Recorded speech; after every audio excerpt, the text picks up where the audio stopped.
Good morning. I'm Savannah Sellers. Joe is off this morning. Thank you very much for starting your week with us. We're happy you're here. We're going to begin this hour with that breaking news from New York's LaGuardia Airport overnight. At least 2 people were killed and several others injured after an Air Canada flight from Montreal collided with a Port Authority rescue vehicle just before midnight last night. Now, according to a statement from a Port Authority spokesperson, the rescue vehicle was responding to a separate incident at the Queen's Airport at the time of this collision. 2 Port Authority police officers were injured after they were thrown from the vehicle. In this video, you can see significant damage to the front end of the plane, with the cockpit essentially sheared off. In a press conference earlier this morning, authorities confirmed the pilot and co-pilot of the Air Canada flight died in the crash. The NTSB has launched a GO team to investigate the collision. LaGuardia Airport and the surrounding area have been shut down since the collision occurred, and the FAA now says there will be no flights into or out of LaGuardia today until at least 2 p.m. Eastern time. We'll have an aviation expert standing by, but first let's go to our Sam Brock at the airport. Sam, good morning. Savannah, good morning. An unimaginable and jarring and fatal set of circumstances at LaGuardia Airport last night that's still affecting operations as we speak.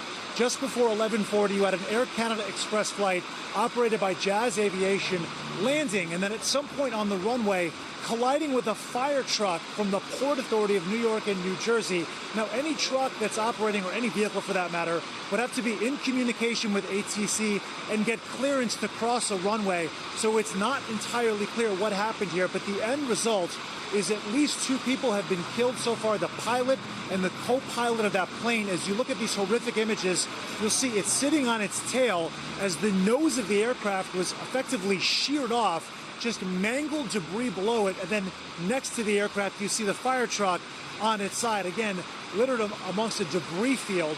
Just a horrific crash. 41 people in total, according to the Port Authority, were transported to the hospital. The 2 people, the officers, a sergeant and police officer, that were inside of that fire truck did suffer broken bones. They are expected to be okay. They're in stable condition right now. Of the 41 that were hospitalized, 32 have since been released, but the Port Authority said some people are severely injured. There is definitely going to be a clear dissection and investigation from the NTSB and other investigatory agencies as to what happened in terms of communication, because ATC audio that we have reviewed appears to show the control tower telling a truck 1, you're clear to go, and then seconds later saying stop, stop, stop. In terms of the impact of the collision, while the Port Authority referred to the NTSB on that, the last flight radar that we have reviewed showed a 24 mile per hour speed that was clocked on the runway. So it's not at the first part of where the plane makes its landing, but still strong enough to have a catastrophic impact here. And then in terms of just LaGuardia and its functionality right now, in the midst of a situation where we're already seeing passengers dealing with long lines across the country because of TSA agents that aren't getting paid and are not showing up for work. This is unrelated to that, but you have LaGuardia Airport now shut down until at least 2 p.m. local time. There's already been 500 plus flights that have been canceled. There's only 900 a day or so at LaGuardia. So you can just imagine the trickle effect you are going to see up and down the East Coast from LaGuardia shutting down its operations at least until the early afternoon, if not longer. Again, tragedy, rarity, so many questions as to how this could have all unfolded. The NTSB had investigators on the ground, according to the Port Authority, by 3 o'clock this morning, and they have more to come as everyone just wants answers. Savannah, back to you. All right, Sam, thank you very much. Well, from on this, let's bring in NBC News aviation analyst Jeff Guzzetti. Jeff, good morning. I think, of course, just the question is, how could something like this happen? We hear about some lapses in communication, it sounds like, or an issue there that Sam laid out. And just LaGuardia is so busy, takeoffs, landings. Describe for us what it's like on the ground at such a busy airport and what navigating that environment is like for pilots. Good morning, Savannah. Yeah, LaGuardia is a very busy airport, right? And it's got a small footprint, kind of like Washington National Airport, where the last collision occurred last year. Pilots, especially at night, have to be mindful, as well as any ground vehicles have to be mindful of where they're moving on the airport. They call it the movement areas, which are controlled by air traffic controllers. And in this case, air traffic control audio indicates that there was a previous emergency with another airplane that had an odor in the cockpit. So they were sending a couple of emergency vehicles out to that, and they were cleared to cross runway 4, the active runway, just before this Air Canada jet touched down on the runway. And the controller tried to stop the vehicle and another airplane, but that vehicle crossed the runway and collided with the landing Air Canada flight, just causing this tragic accident. Generally speaking, what are the rules for vehicles when it comes to the runway?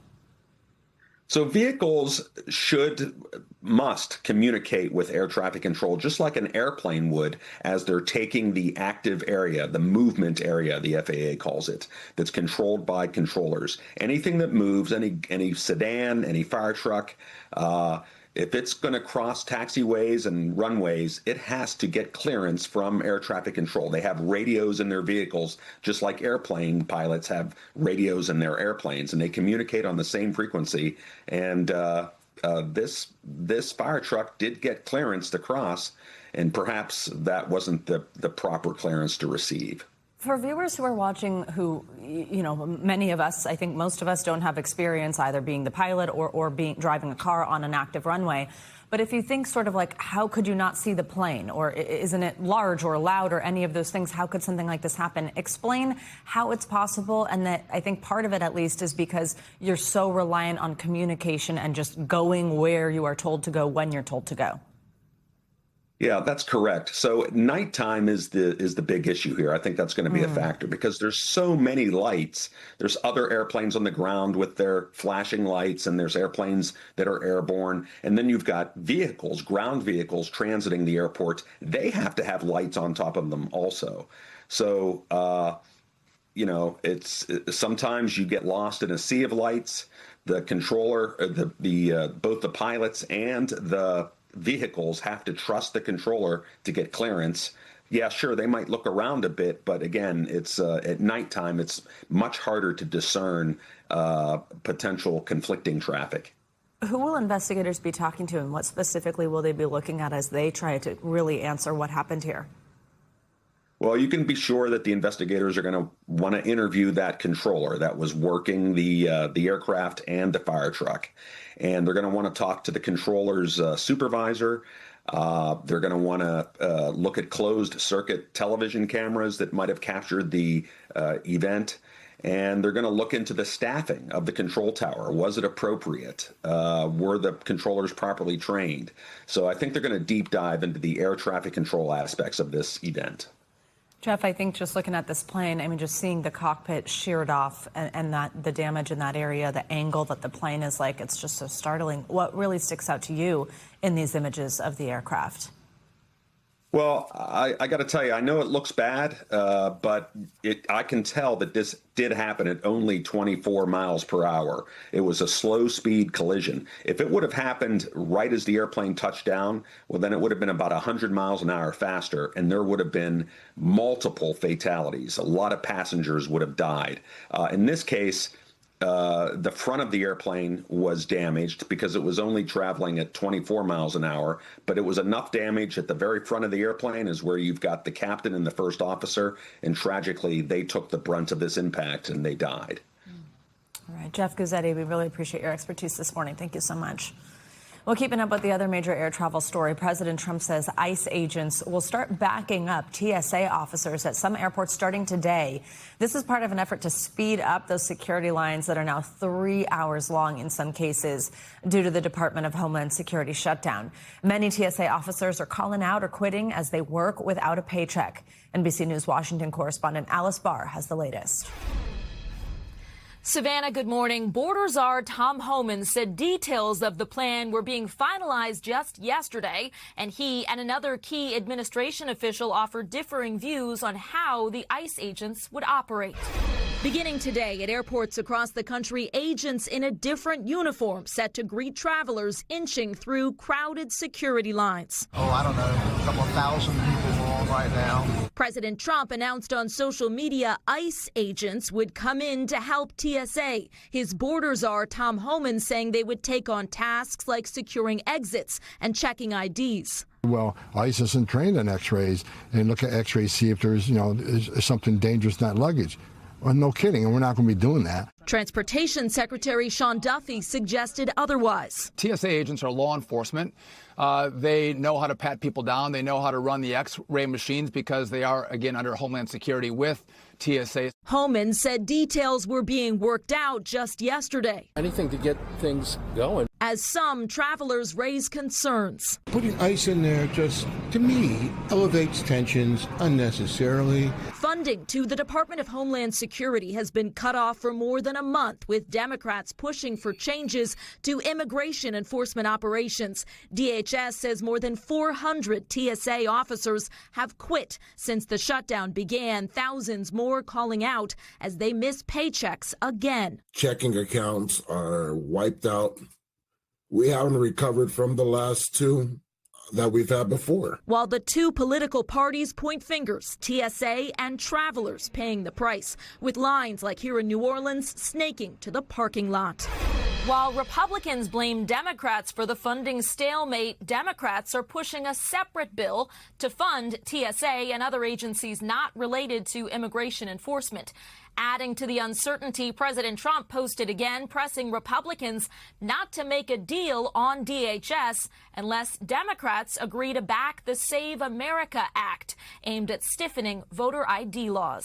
Savannah, back to you. All right, Alice, thank you. Well, as the war with Iran stretches into its fourth week, the Trump administration is facing questions over what their plans are. Last week, they demanded help from allies in opening the Strait of Hormuz, then abruptly said the U.S. would go it alone. Now, Iran faces a threatened deadline from the president later today to open the Strait of Hormuz or face an attack on their power network.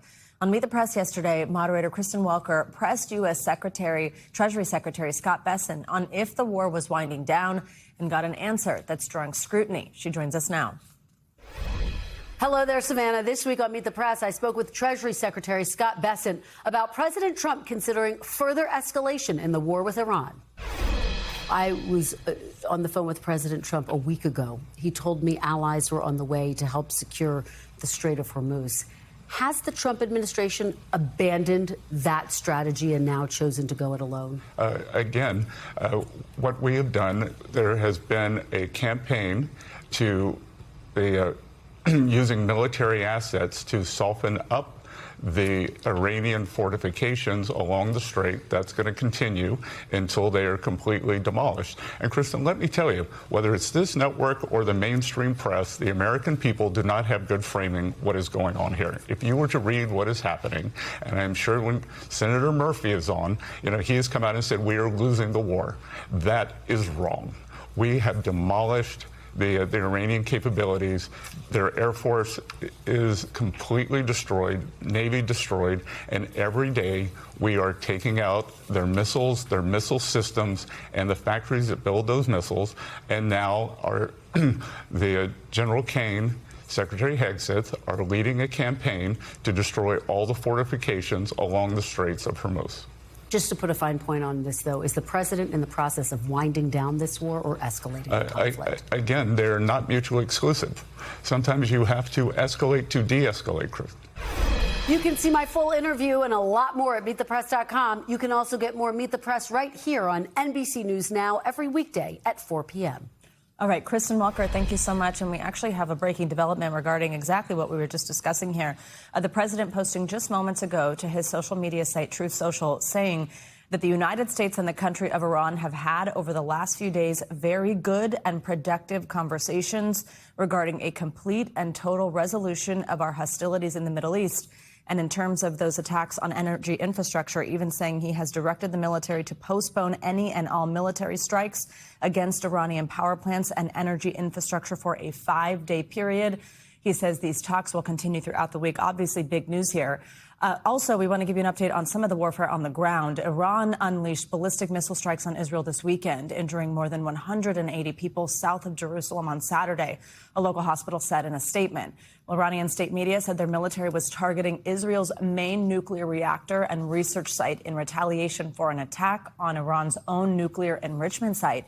Israel's defense forces said they were unaware of that operation, but last night announced a new wave of strikes on the regime's infrastructure in Tehran. NBC News International correspondent Matt Bradley joins us now from Tel Aviv, Israel. Matt, good morning. Matt, now I know this was just posted literally within the last 10 minutes here from the president on Truth Social, but I do just want to ask you quickly, because you're obviously well versed in what's happening in the area. I think a big question would be, who have they been having these conversations with within the country of Iran? What do you make of an announcement like that from the president, that negotiations, essentially some type of conversation about an off-ramp here, has been going on over the past few days, and the president says will continue over the next few days? Yeah, I mean, I wouldn't put too much stock into this. We've heard this kind of thing from President Trump before. He often creates problems and then tries to take credit for solving them, and that is exactly what we're seeing here. He is the one who gave this ultimatum, saying that Iran had 36 hours to reopen the Strait of Hormuz, or President Trump and the U.S. military would be striking oil installations, power plants, things like that. The Iranians shot back, saying that they would be attacking any energy installations belonging to the U.S. or American allies, that means those Gulf kingdoms, throughout the region. So now it looks like President Trump, instead of following through on his threat, which would have expired this evening, is now just backing down. He is referring to some negotiations that he had with the Iranians. I was unaware that there were any negotiations that were going on. This would look as though we're seeing President Trump taking a step back from this notion that he's going to be targeting these energy installations, these power plants. Now, whether or not this means that the Strait of Hormuz will be opened, that's very unclear. This also doesn't say anything about the other huge attacks that the U.S. and Israel are launching on the Iranians and will continue to do so, according to this statement. This speaks specifically about power plants, not about the strikes on any number of other targets. Yeah, it does. But it does. I mean, I think it's quite notable that it also just mentions very good and productive conversations regarding a complete and total resolution of our hostilities in the Middle East, which, again, sounds like the potential for an off-ramp altogether here. Obviously, a lot to learn, but quite notable. Also notable that we will probably see a reaction in a positive way, at least for wallets here at home, when it comes to the price of oil and the markets today, with an announcement like this, that this energy attack will not happen. Matt, though, last night the U.S. military's Central Command did post new video of U.S. strikes on Iranian drone infrastructure. Tell us about that operation and how it seems the damage, how bad the damage that Iran has sustained is at this point. Yeah, in that video, those strikes are exactly what I'm talking about. Those strikes, the ones against actual weapons that the Iranians are using, are set to continue. We just saw that video. The fact is that when we're talking about whether President Trump is going to be backing down, every single day for the past more than 3 weeks, we've heard President Trump and his top officials making contradictory statements about the resolution of the war. It was only a couple of days ago that President Trump said that he was winding down. Only then a couple of hours later to threaten Iran again with new strikes on new targets. So this is just another turn in the screw of the scattershot methodology and justifications that we've been hearing for the war ever since February 28th when it began. Now, let's talk about those strikes inside Israel over the weekend. I mentioned right as we started talking, Iran managed to puncture Israel's air defenses in those strikes this weekend. Obviously quite notable given the success rate that Israel does have with blocking these attacks. What impact have those strikes had? Well, we saw at least 180 people being injured in the southern part of Israel. I was down there. Amazingly, nobody was killed. And this, authorities say, you can credit to those safe rooms, those bomb shelters that are built into most structures here in Israel. Most people have access to them, not always reliable access, but this is what has been saving lives. Actually, Benjamin Netanyahu came out at one point and essentially chided those who haven't been going to the safe rooms. He said that the injuries would have been much, much less if everybody had just followed orders. Now, those people that I spoke to when I was in the southern part of Israel just yesterday were describing how the safe room saved their life. These were targeting a nuclear site, according to the Iranians, that was nearby to those twin strikes. They missed and instead fell into residential areas. All right, Matt Bradley, thank you very much for your reporting here, especially on this breaking news. We want to bring in NBC News military analyst Colonel Steve Warren. He joins us from Washington, D.C. with more insight here. Colonel, good morning. I want to start with you also on this post just moments ago from the president on Truth Social and this part where he says we've had very good and productive conversations regarding a complete and total resolution of our hostilities in the Middle East, and even says that these conversations are going to continue throughout the week. How much of a development do you see that being? The fact that we're learning that conversations have been going on the last 2 days at all, I'm of course wondering between the U.S. and who, as leadership in Iran is majorly in question. But the fact that if this does continue on the path that the president is saying that it's on, could be an off-ramp, which we've very much been wondering how we would find one of those and when. Well, Savannah, this is potentially a very, big and important development, and also, again, potentially very good news for all parties involved. We've seen everything from the price of gas, to, the safety of ships in the straits, to other things, become more dangerous. Things go up. This is a difficult time for everyone in the United States, in Europe, and, of course, throughout the Middle East. So if this is all accurate, if there are significant and important discussions ongoing and that we are near a complete and total resolution, as the president said, it's a very big deal. Now, we still have to wait and see, don't we? Right now, both sides are still striking each other. We're still seeing U.S. and Israeli forces strike military targets inside Iran. And as we're seeing right now, we see the Iranians continuing to strike, some fairly devastating strikes inside of Israel. Colonel, how important, how critical a piece of this war has the Strait of Hormuz become? In a situation like this where I was going to ask you, if we would have had this conversation 20 minutes prior about this potential deadline, about the president saying that if Iran did not open the Strait of Hormuz by this deadline later today, that then they would go after even the civilian power grid in Iran. And now we're hearing that talks have happened and there's a pause on that deadline. To me, it sounds like the Strait of Hormuz has really become such a critical piece of this that it's even pushing the United States to get to the negotiating table. I think that's a great insight, Savannah. The Strait of Hormuz has become what some might call a center of gravity for this entire operation because the straits are so important for oil. Their closure has resulted in, the price of oil or the price of gasoline right here in the United States of America going up. So Americans sort of in the heartland are feeling a little bit of the pinch of this war all the way over in Iran, right? So it's become the one thing the Iranians really have under their control that they can use to put pressure on the United States. The Iranians can't stop the Americans from bombing. They have virtually no defenses remaining. So they have very few options, the Iranians. And this is one of the options that they have. All of this is part of what strategists refer to as an escalation ladder, which is, I think, a fancy term for describing the way these conflicts, you continually increase your targeting, what you're going after. The president, as you just pointed out, recently said that he is going to escalate. He will potentially escalate and begin striking Iranian civilian infrastructure, power grids, et cetera. And that is a legitimate escalation, Savannah. Colonel, let's put a pin in this message that we just received from the president moments ago, because, as you said, if true, we need to find out. We need to wait and see and understand how these conversations unfold. That message aside, this news of negotiations going on and potentially the situation bettering in the Middle East, we had been hearing from two U.S. officials and another person familiar with the discussions that the president has been considering the possibility of sending thousands of U.S. troops into Iran, this boots on the ground. The president has also said to the press that if he was going to do that, he would not tell the press. So even though initially we had heard that that was not part of the plan, could it be? What does that mean for our service members? What does that mean for an escalation in the war? Well, Savannah, it means a lot of things. First of all, it is yet another rung on this escalation ladder that I was discussing. It's a potential. It is a capability the president has that right now he can use as a threat, but eventually he may have to come, make good on that threat. It introduces tremendous risk, of course, to the American service members who would have to participate on the ground in such an operation.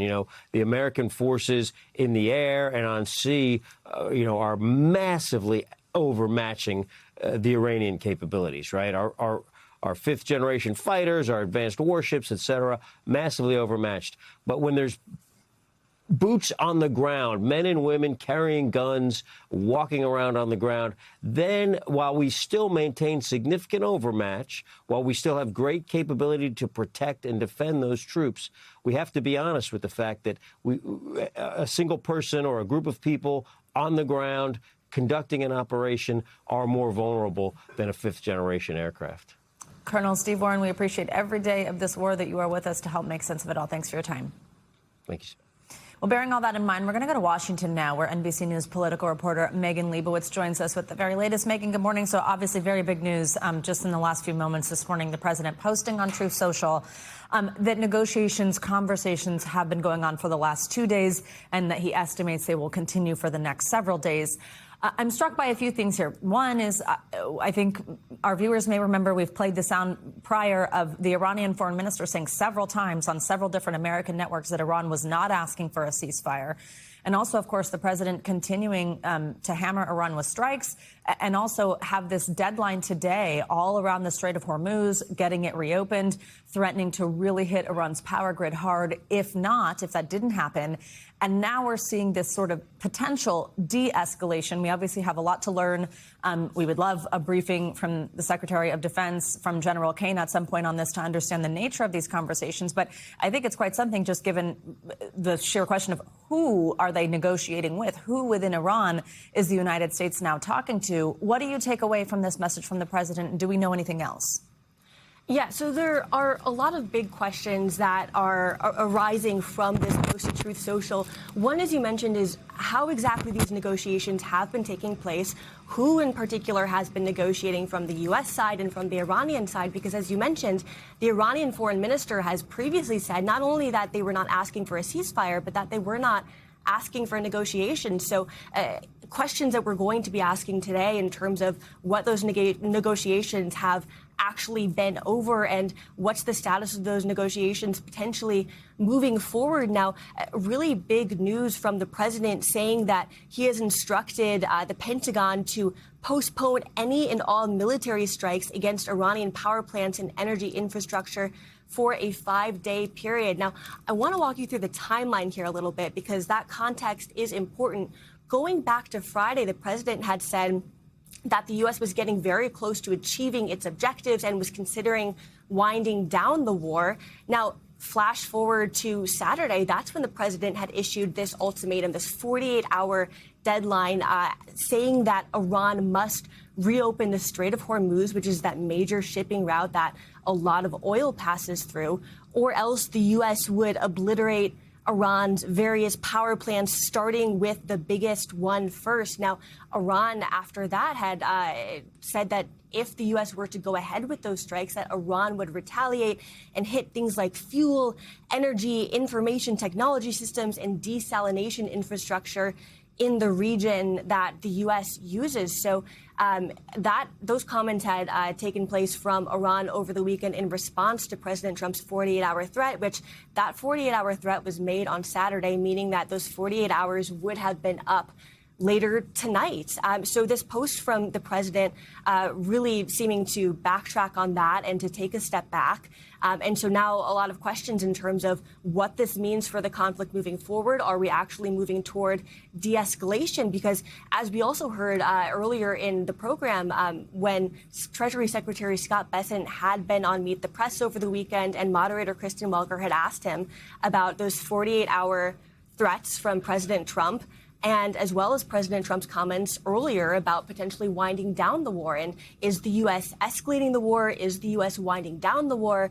And as you heard from Treasury Secretary Scott Bessent, he had said that that's not mutually exclusive, and sometimes you have to escalate in order to de-escalate. Now, those comments, of course, coming before the president's Truth Social post. So a lot to watch today and to see how it all continues unfolding and what this actually means in terms of escalating or winding down the war, as the president discussed in his Truth Social post, Savannah. Certainly. I know that we all have so many questions. Hopefully we get some answers today. Megan, I'm struck by the fact that we're getting this announcement from the president on the same day that this deadline that he had set was to expire, all centered on the threat on the Strait of Hormuz. Also, last week, we saw that worldwide threats assessment where it was really a moment, and just so happens with the backdrop of the Iran war, that Tulsi Gabbard, director of intelligence, and then as well as every other sort of member of the intelligence community, leaders of all of our different intelligence arms here, so many questions about the Strait of Hormuz. What type of information did the president have, and what was he presented with when it came to the Strait of Hormuz? Did we know that they would shut it down? Were we prepared for that? How much do you think Washington will be looking to the fact that this conversation we're having right now is happening in the same timing, where the Strait of Hormuz had become so critical? We're seeing the price of crude oil just so high at this point, threatening to go after the power grid, and now we're having this conversation about stopping the war. Yeah, certainly that's a really large part of it that Washington is watching, because it's a major shipping route that about a fifth of the world's oil passes through, and Iran has previously vowed to keep that closed. It has effectively shuttered it through attacks on ships in the area. And so that's been a major concern for lawmakers here in the area because of the way that that has been impacting and raising oil prices as well. And it's something that administration officials had been acknowledging last week, too. We heard last week from Vice President J.D. Vance, who said that he thought that the rising prices, because it's also been impacting gas prices as well, that the rising prices are a blip. Administration officials have argued that they think that those prices will ultimately come down when the war ends. But certainly we've been seeing rising gas and oil prices here in the U.S., and that's always a top issue for voters. Remember, we're also getting into midterm season. That's coming up in a bit less than 8 months from now. And so the economy is always considered a top issue for voters. Prices at the gas pump is something that voters can see every single day as they're going to get gas. And so that has been an issue that's been coming up from lawmakers and that the administration has been acknowledging here. So what remains to be seen, though, in light of the president's post is what does this actually mean for will the Strait of Hormuz open up? And when the Strait does open up, if it ultimately does open up, what does that ultimately mean for prices of gas and oil ultimately coming down? What does that mean for the timing of it, and how will voters ultimately react here? But we're going to be watching that reaction from lawmakers today as this unfolds, and to see, does this actually come to fruition, and do the prices ultimately come down? Things that lawmakers and voters here have been keeping a very close eye on, Savannah. Megan Leibowitz from D.C. for us. Thank you so much. Well, let's turn to some severe weather now. This morning, a major cleanup is underway in Hawaii after the state was hit with multiple storms, resulting in its worst flooding in 20 years. The rains are finally subsiding, but officials are still warning of the potential threats from even more flash floods. Thousands of people have been forced to evacuate their homes. First responders say they've rescued more than 200 people during the storms, and miraculously, no deaths have been reported and no one was reported missing. But now those evacuation orders have been lifted. People are returning to their homes that were completely destroyed. There's just a lot of stuff that, can be replaced, but, there are things in there that can't be. Sentimental things like the pictures. We got to help the ones who need us that we can help right now, because as far as my place, I can't do much. Yeah, it's gone, so I'm going to go lend out my hand. Oh, feeling for those people. Incredible to go help them. Well, Hawaii Governor Josh Green now says the early estimates of repairing the damage to infrastructure, including schools, airports, and roads, is more than $1 billion. And we're going to get more on this from Hawaii and a look at what to expect in your area this week with our Morning News Now weather. And look who's with us this morning, Michelle Grossman. Michelle, it's wonderful to see you. Good morning. Good. So good to see you, Savannah. Love you so much. And yes, we are looking at those devastating scenes out of Hawaii. And unfortunately, we're looking at the potential for more rain. Much drier than last week, but still we're at that tipping point. So any rain could bring additional flooding. Let's take a look at radar. You can see we're not looking at a whole lot of rain right now, but we do have flood watches up in some of the islands until 12 o'clock local time. So this will be a concern over the next several days. A much drier week compared to last week, but any flooding will any rain will cause a chance for some flash flooding. As we go throughout the day today, we're going to see that Kona low continuing to move away, but still bringing the chance of a few showers, and that could bring additional flash flooding. That is the story there. You notice it's raining too in portions of the Northeast. We have a cold front that's moving through. That is bringing the chance for some rain, also bringing the chance for some changes in terms of the temperatures. We reached above average temperatures yesterday. That will be the difference, will be different later on this afternoon. Also seeing some blue on the map here. We could see some snow falling with that colder air working in. So March snow in portions of New England amounting to 2, 3, 4 inches in some spots, mainly accumulating on grassy surfaces and unpaved surfaces, but still kind of a nuisance this time of year. And that morning rain will clear throughout the Northeast and bring breezy conditions. Taking a look at the additional snow amounts in portions of New England, I mentioned that we could see 4 inches in some spots. That's where you're seeing those darker colors, the purples and the pinks, where we could see higher than normal amounts of snow for this time of year. Cooler for some in the Northeast. That's where we see that jet stream dip. Notice the big change, though, to the west. Warmer than average. We have been so warm here, dangerously warm in some spots, way above average. Temperatures 10, 15, even 20 degrees above average. And that will be the trend as we go throughout the day and even into most of this work week. So temperatures into the 90s today, once again in Tucson. That's warm. Yes, it's a warm spot, but notice it's 16, 18 degrees above what is normal for this time of year. Temperatures into the 80s in parts of Utah, 75 in Cheyenne, 83 in Santa Fe, and a big difference in the east as that cold front works through and brings in that colder air, because we're looking at temperatures below normal in New York City today, only topping out at 50 degrees. We're actually going to see the temperature drop throughout the day a bit. Raleigh 57, 68 degrees in Jacksonville. And then throughout the rest of the week, Savannah, we're going to see that warm air working into the plains. So notice some of these temperatures into Memphis by Thursday, looking at 90 degrees. And this warm air stays in place. We're going to rebound a bit in the Northeast too. And these dots, Savannah, notice is telling us where we could see some record highs. So it's going to be another warm week. We thank you for watching, and remember, stay updated on breaking news and top stories on the NBC News app or watch live on our YouTube channel.